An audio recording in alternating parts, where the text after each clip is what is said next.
So today we will be starting with our fourth chapter of the book On the Way to Krishna. Let's see. The roads of the foolish and the wise. Now this is a really amazing topic. In this chapter we will be discussing that there are two kinds of people. One who are very wise. How they are wise? Because they take the shelter of Lord Krishna. But there are also some people who are foolish. Why? Because they don't surrender to Krishna. So we will discuss this topic in detail in this chapter. So let's begin. Krishna is thus explaining himself as he is. So it is basically continuation of the last chapter. We have discussed so many things in our previous chapter that Krishna is quoting so many shlokas in Bhagavad Gita, and he's telling about himself. He's explaining about himself. Interesting thing is that no one like Krishna is, making such announcements. Announcements means explanations. No one is explaining himself like this. So this is really amazing. Yet we are not attracted to him. Why is this? So, yeah, if even after listening so many glories about Lord, we are still not attracted to him, then what is the reason behind this? The reason is given by Krishna himself. Now, what's that? We will try to recite the shloka. Please recite with me.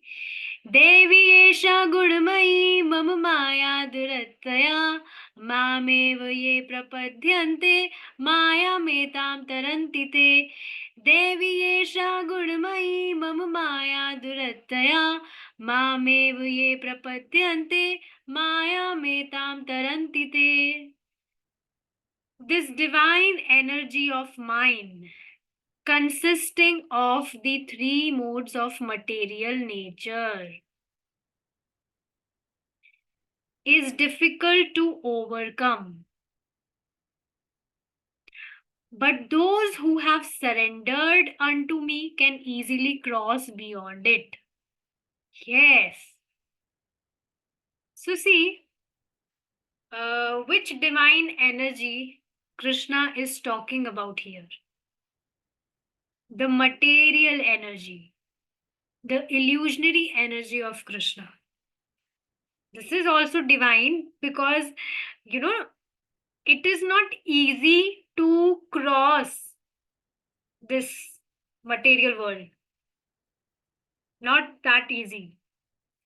So it is consisting of three modes. We already discussed this thing yesterday, that people are influenced by these three modes of material nature. Mode of goodness, mode of passion, and mode of ignorance. Today only I was hearing the lecture of His Holiness Radha Govind Maharaj.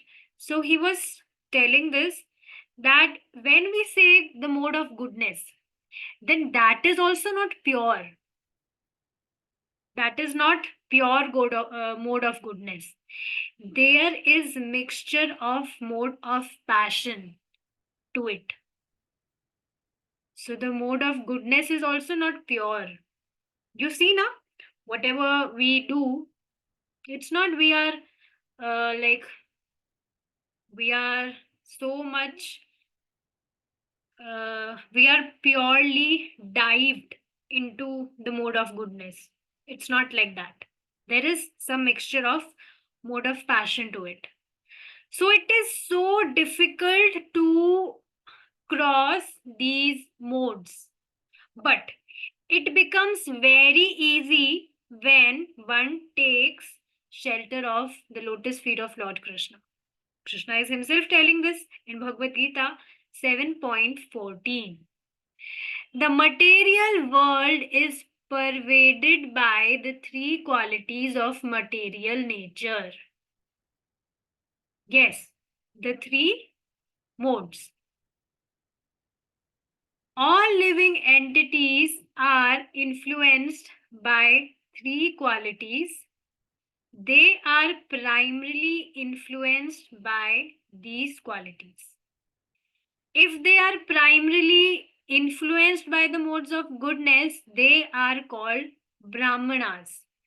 Now, see, Krishna is telling four categories here. See, people often talk about different religions, caste, and other stuff. They often talk about this thing. But actually, there are only these four categories in human beings. These when people are identifying themselves by different caste and religions, they are this is because of their ignorance. This is because of lack of knowledge. In reality, there are only four categories of human beings. So it is mentioned here. See, let's discuss. If we are primarily influenced by the mode of goodness, they are called Brahmanas. Clear?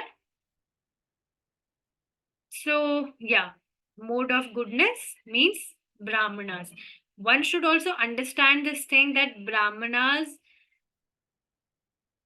simply doesn't mean that anything who is doing karma kands, whatever people do for the sake of getting something material belongings. Brahmanas means Vaishnava devotees of Lord. And they are influenced by the mode of, and if they are influenced by the mode of passion, they are called Kshatriyas like Arjuna, mode of passion. Kshatriyas, like if we talk about today's world, so you can take military mans. They are Kshatriyas, they fight. If they are influenced by the mode of passion and ignorance, now there is combination of two modes, passion and ignorance. They are Vaishyas. Who are Vaishyas? Which are businessmen. Okay, who do sort of businesses. Those are the Vaishyas. And they are influenced by ignorance. And if they are influenced by ignorance, then they are Shudras. Now, who are Shudras? The servants. So there are four categories. Now you can see yourself that which mode is like you are influenced by which mode more. You fall in that category. Devotees of the Lord falls in the mode of goodness, that is Brahmanas. Because whatever we do to satisfy Lord. Okay. But this is not necessary actually. Brahmanas means they will not do any job. See, this is also one should know that if even any person, if he is falling in any of these categories, that doesn't mean that he will not be considered as devotees. It's not like only Brahmanas are the devotees of Lord. A person who is falling in the category of Kshatriya can also be devotee of Lord, like Arjuna. He was not a Brahmana, he was Kshatriya, but still he was loving devotee of Lord. Same way Vaishyas, devotees also do job, of course. One have to do job for the sake of survival. So that will be Vaishyas. And Shudras means servants. All right. So this is not an artificial imposition due to birth or social status, but is according to guna. Right? So that's why I said you just check which you are influenced by which mode of which mode more.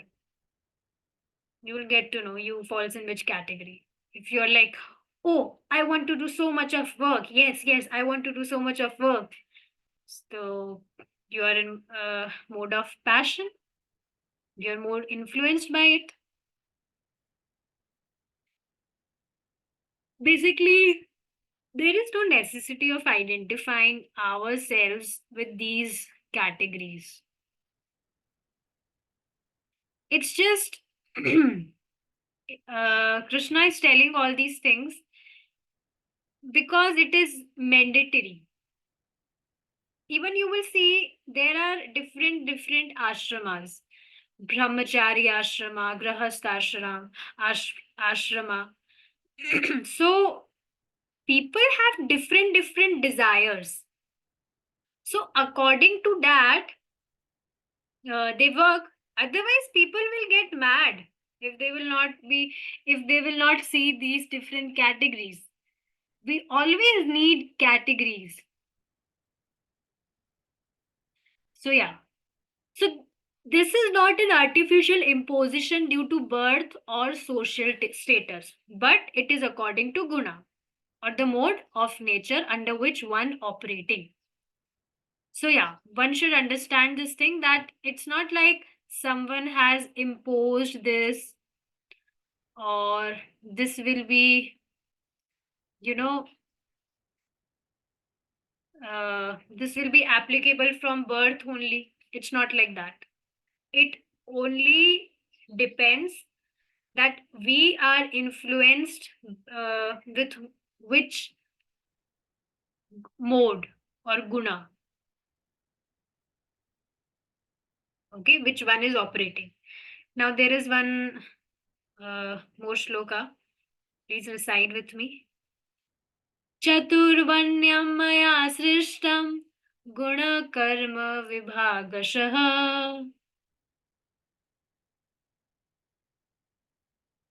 Just a second.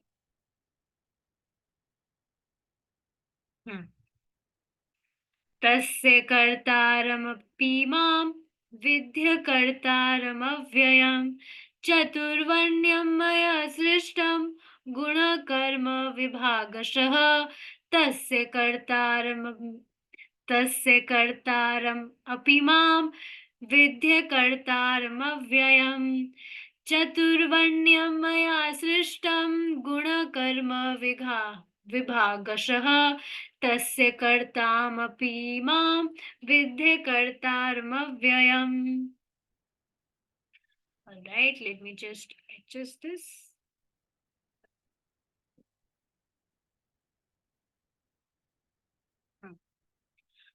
So let's see.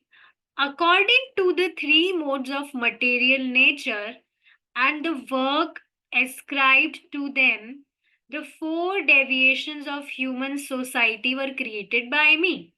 So it's not like someone has themselves speculated these four categories, these four divisions of human society.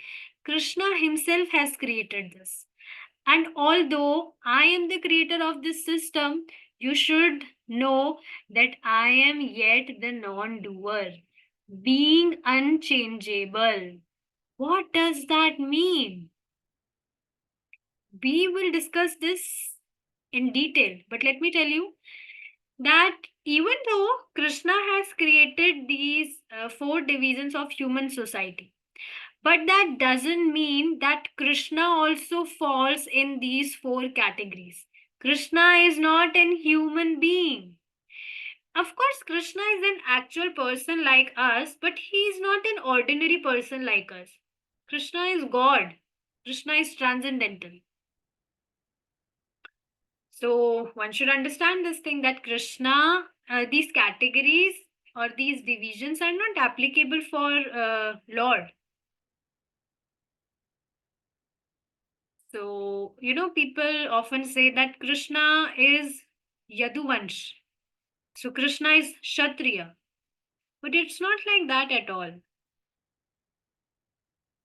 Krishna comes in this material world, and Krishna, whatever, leelas he do, it might seem that he is doing things like other ordinary people, but those are not ordinary at all. in 10th canto of Srimad Bhagavatam, we will see so many amazing pastimes of Lord Krishna. An ordinary man can't even do those things in his dreams. Yes, because those things are just incredibly impossible. All the demons, Krishna just delivered them. So yeah, one should not speculate things like that Krishna also falls in these divisions. It is not that this system refers to the perverted caste system in India. Sri Krishna specifically states guna karma vighasha. Men are classified according to the guna or the mode under which they are operating. It's not like that these categories are only for the Indians or only for the Hindus. These are classified according to the modes under which they are operating. So our, like, whatever person is assuming that I belongs to a Christian family, so I am Christian. So does he not operating from any modes,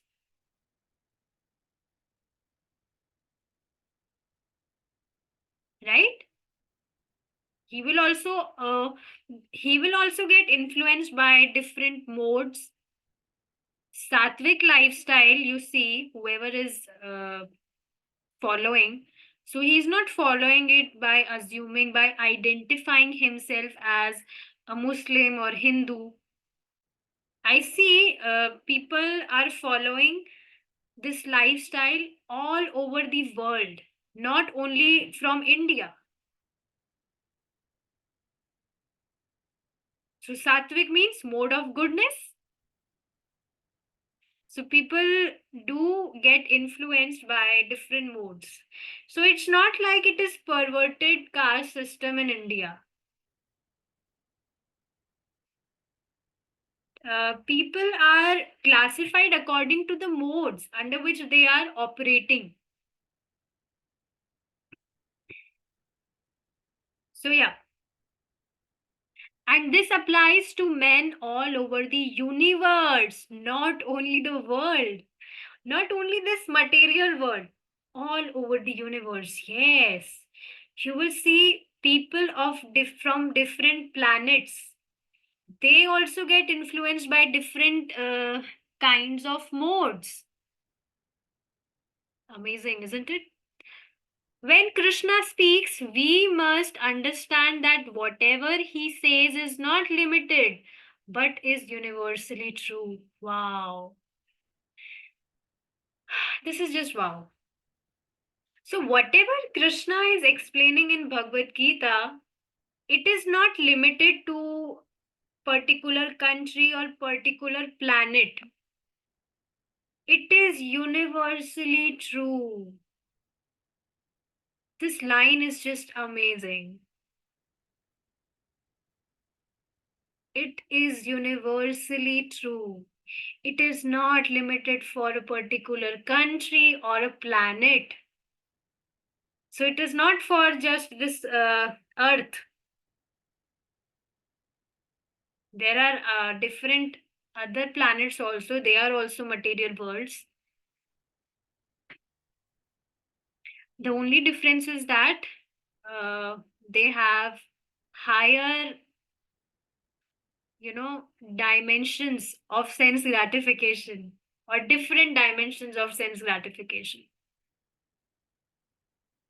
But in every material world, there are beings, and in every material world, they are covered with ignorance that we will live separately without Krishna and we will get satisfied.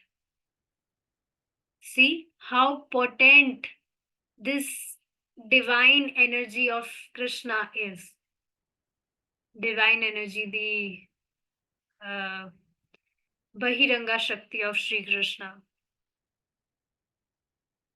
Everyone is in mode of there, that's why he's assuming that if I will stay separated from Krishna, if I will stay away from Krishna, then I'll be happy. So this is mode of ignorance. This is lack of knowledge, definitely. So yes, so it is not limited, it is universal. No. He claims to be the father of all living entities. Even the animals, the aquatics, the trees, plants, worms, birds, and bees are all claimed to be his sons. Yes. See, Krishna is just amazing. Krishna is only claiming to be the father of all the living entities. No other demigods or the messengers of Lord is claiming like this. And he is, taking care of every living entity. You see now, even a small ant, that ant, he or she, whatever, that ant also gets her food every single day. So who is taking care of all these things? Every living being is getting, they are getting their food. So who is taking care of all these things? From an ant to an elephant, all are getting food. You see? Sri Krishna asserts that the entire universe is illusion. See? Entire universe is illusion. That I will stay away from Krishna and I will get satisfied. So this illusionary energy of Krishna, it gives that illusionary energy of Krishna. This gives us sufferings because of this reason only, so that we may understand this thing, that this material world is really not a good place for us. And we can never get satisfied by staying separately from Krishna, by turning our faces off from Krishna. We can never get satisfied by this. That's why these sufferings are also important. And see the potency of the lack of knowledge, the potency of ignorance of human beings, even getting so many of sufferings, then also they are not able to question this thing. Oh, why am I suffering so much? Is this the only life? Why I can't be chill? So see, so Sri Krishna asserts that the entire universe is illusioned by the interaction of the three qualities of material nature. And we are under the spell of that illusion. Therefore, we cannot understand what God is. So this is true. Because we are being covered with so many illusionary layers, and we are under the spell of that illusion. That's why we cannot understand what God is. By our own understanding, we can't understand this. But by taking the shelter of scriptures, by taking the knowledge of scriptures, we can easily understand all the things nicely. What is the nature of this illusion? And how can it be overcome? This is also explained in Bhagavad Gita. So now we all know that there is an illusionary energy of Lord Krishna. Now that illusionary energy is also explained. Krishna is explaining. Let's see. Please recite with me. देवी एषा गुणमयी मम माया दुरत्यया मामेव ये प्रपद्यन्ते मायामेतां तरन्ति ते देवी एषा गुणमयी मम माया दुरत्यया मामेव ये प्रपद्यन्ते मायामेतां तरन्ति ते. This divine energy of mine, consisting of the three modes of material nature, is difficult to overcome. Means we can't overcome, the influence of these modes by our own selves.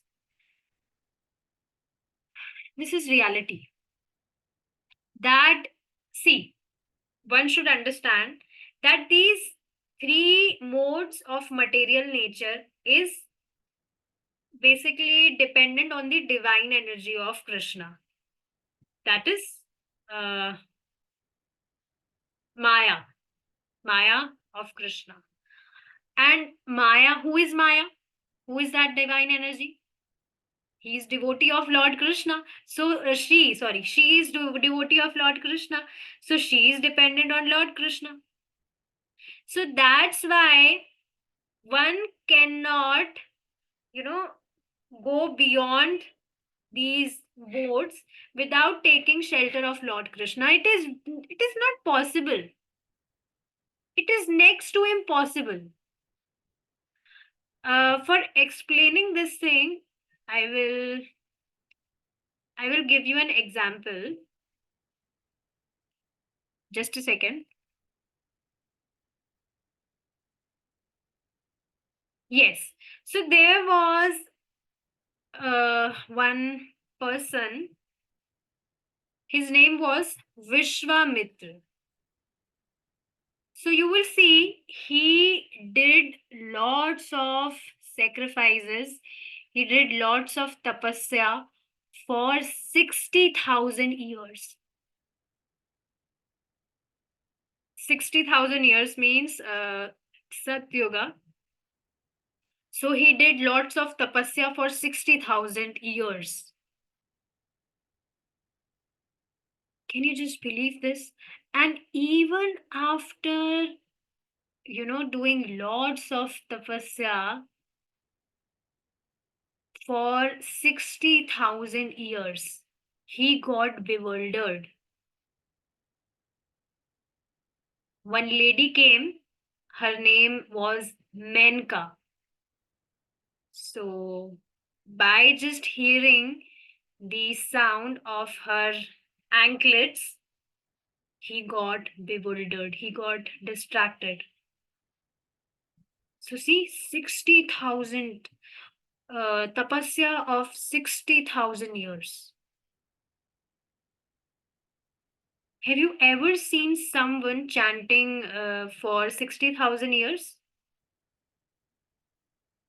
You might not have seen even for 1,000 years. What to say of 60,000 years? Not even for 100 years. You will see uh, by chanting holy names of Lord, one easily get detached in just 40 to 50 years. That is also too much. You see now, you devotees, you have been chanting holy names of Lord just for from an year now.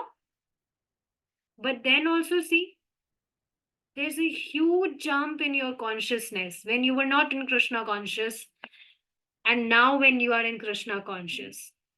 You're already feeling so much detached from many things, is it not?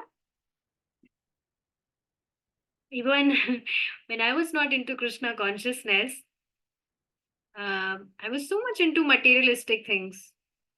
I used to put lots of makeup, lots of shopping, lots of those clothes, lots of this clothes, that thing, this thing. Like there were lots of desires.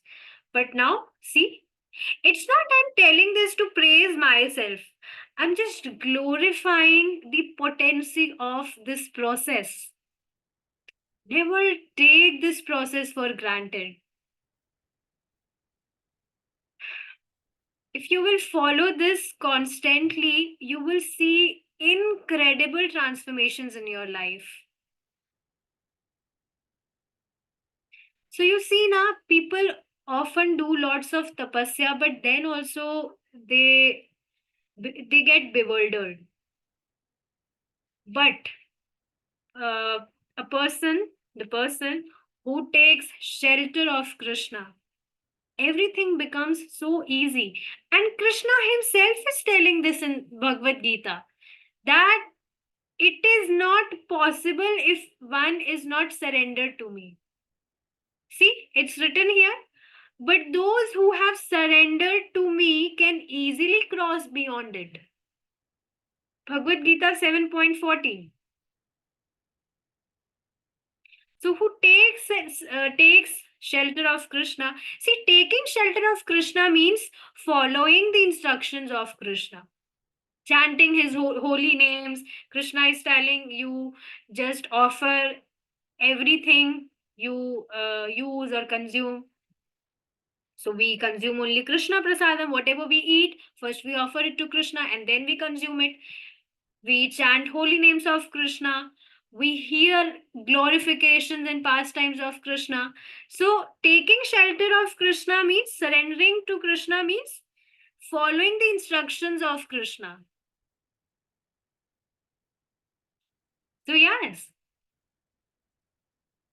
no one can get rid of the entanglement of the three qualities of material nature by mental speculation. So it's not like you are mentally speculating things and you will get free from these modes. It's not possible. The three gunas are very strong and hard to overcome. Can't we feel how we are in the grip of material nature? So for explaining this, I'm going to show you a nice photograph here. From that photograph, you will come to know that actually we are gripped. Okay, I'm not able to find it right now. Let's understand this by that only. You will see that we often feel that someone has, see, it's written in next line only. The word guna, mode, also means rope. When someone is bound by three strong ropes, he is certainly very tightly secured. Our hands and legs are all bound by the strong ropes of goodness, passion, and ignorance. Just like if you will see in this image, this man is, tightly bounded by this rope. Same is our condition. I don't know whether you are able to see my screen or not. Anyways, so same is our condition. We are tightly bounded by these ropes of goodness, passion, and mood. Are we therefore to abandon hope? No, for here, Sri Krishna promises that whoever surrenders unto him, he is at once free. So it's not like there is no any hope. Will we be always entangled like this only? In these ropes? You see now, whenever you are doing something, when anyone will come in front of you, that can be any person, and when he will, he will, suppose he abused you, or he made joke for you, of you. He, made joke of you or whatever. So you will see, we immediately reacts. We immediately, fills with anger, and we react. How dare you to speak like that? Is it not? Or whatever. We always fire back. This is because of these modes. We easily get influenced by these modes. But for here, Sri Krishna promises that whoever surrenders unto him is at once free. When one becomes Krishna conscious, whether in this way or that way, he becomes free. So you don't have to think much about your current situation. That in what situation are you right now? You just simply have to take shelter of Sri Krishna. Whatever Krishna is telling, just follow that. Rest Krishna will take care. You don't have to, get much distress about anything. Krishna will take care. We are all related to Krishna, for we are all his sons. A son may have a disagreement with his father, but it is not possible for him to break that relation. This is so true. That even you say, if a son he disagrees on something, or his father is disagreeing on something, so that doesn't mean that he will break all his relation. That, oh, you are not good father of mine, you are disagreeing me, so I will break all the relations. You are not my father now. You just go. I'm just going. I'm just leaving you. You are not my father now. Does things happens like this? In material world, you might see this might happen. Son will, go. That, okay, I'm going. You're not a nice father. I'm just leaving you. But what about our Lord? Okay, just think about this thing. Even if that son is saying that you are not my father from now, but is this the reality? He is still his father, and that boy is still his son biologically. Is it not? So it's not like if he will say like that and all relation will be, break. It's not like that. In the course of his life, he will be asked who he is, and he will have to reply, I am the son of so and so. That relation cannot be broken. So even in identity card, you see, always there is the name of his father. A son is always known by the name of his father, is it not? Right? So that relation cannot be broken. Same way, we are all sons of God, and that relationship with him is eternal. But we have simply forgotten. How? Because we got influenced by the material modes.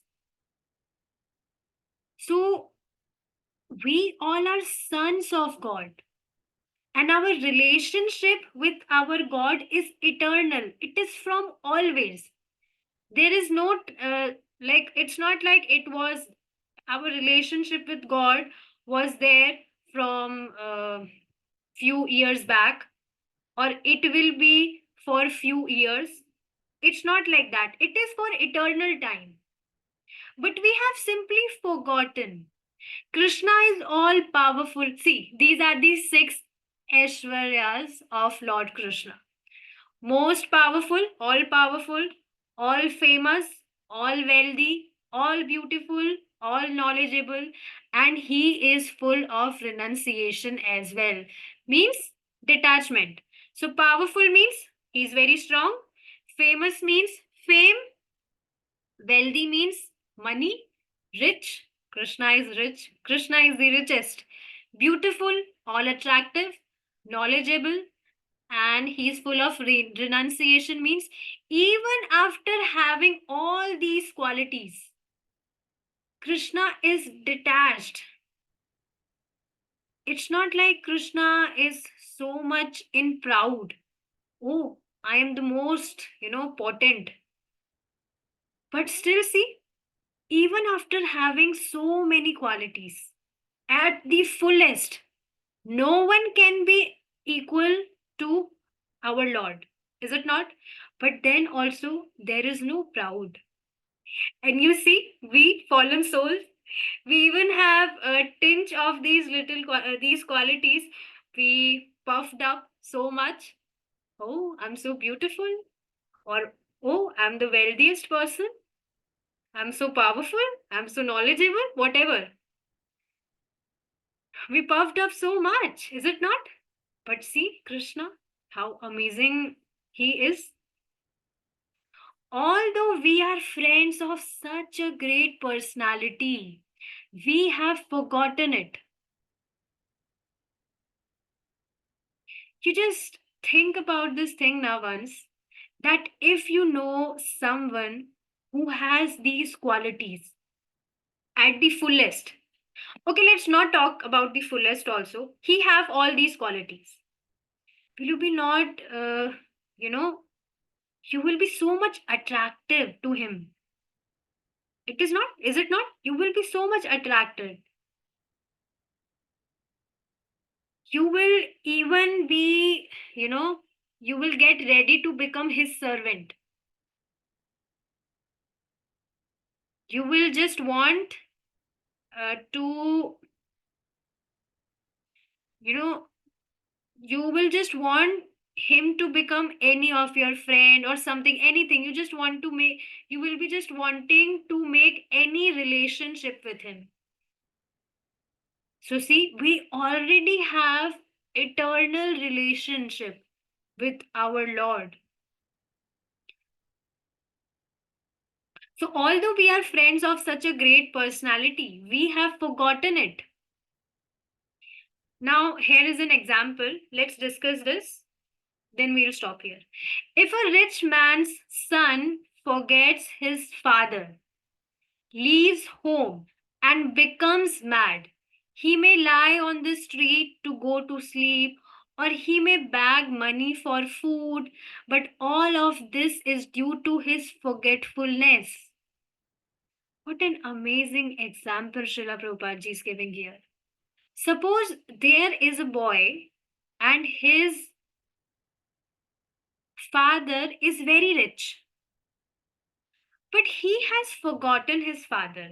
He has forgotten that there is a rich man also who is his father. So he just leave the home and now he has become mad. He's not remembering his father at all. He has just forgotten his father. So he's just lying on the street, on the road for sleeping. He's just begging money from others. Oh, please, please give me some money. I'm so hungry. I want to eat some food for the sake of my survival. So he's begging for the money on the roads. But why? All of this is due to his forgetfulness. Because he has forgotten this thing, that his father is so rich.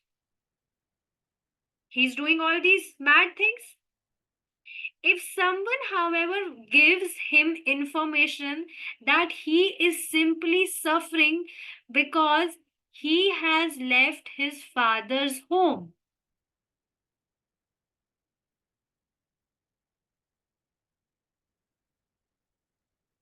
and that his father, a very wealthy man and owner of vast property, is anxious to have him return, the person is a great benefactor. Um, So, in case from somewhere, if any great person comes to him and he tells him that, why are you going crazy like this? Why are you suffering so much? There is no need to suffer like this. because your father is already very rich. You're suffering like this because you have left your father's home. You just go back to your father. Why are you suffering here? Why are you begging for money like this on the road? Why are you sleeping on the road? Are you fool? Just go back to your father. Your father is a really wealthy man. He is an owner of vast property. Oh, okay, okay. But my father might be, he might be, what to say? He might be angry on me because I left him from, I left his house from an years now. So, from years now. So, he might be angry on me. No, he's not angry. He's anxious to have you return to him. So, what does that mean? Krishna is hankering that we just go back to him. Krishna is waiting for us. That, oh, this poor fallen conditioned soul, why is he suffering in this material world? You just do my bhajan, you just do my devotional service, you just follow my instruction, and you just come back to me. You just come back to me, my boy. Don't suffer here. This material world is not good for you. This material world is not good for you. This is not your real place. So, same is our situation here. In this material world, we are always suffering under threefold miseries. The miseries arising from the body and the mind and other living entities. So there are threefold miseries which we will discuss in our next class. So we'll stop here now. Srila Prabhupada ki jai, Nitai Gaur Pramanande, Hari Bol.